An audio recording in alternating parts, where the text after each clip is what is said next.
కాంగ్రెస్ పాలన ఎలా ఉంది? కాంగ్రెస్ పాలన ఇవరకంటే కొన్ని అప్పులు అని అన్నారు. ఆ అప్పులు తీర్చలేక ఇది అది అని అన్నాడు కానీ చేసుకొస్తుండు. ఇంతవరకు అయితే జనానికి చేసుకొస్తుండు కానీ ఈ బస్ ఛార్జీలు పెంచాడు.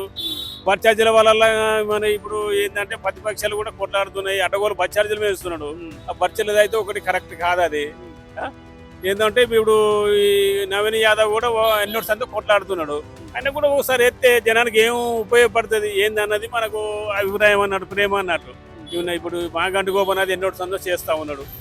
కొత్తని అనుకుంటే మనకు జనానికి కూడా ఏదైనా ఉపయోగపడే పని చేస్తాడా ఏందన్నది మనకు జనానికి ఆశ అన్నట్టు అంతే. అప్పుడు కూడా కాంగ్రెస్ కొత్తది కాబట్టి ఓటేస్తే మనకేమో చేస్తుంది అని చెప్పి ఓటేసి అందరు గెలిపించారు.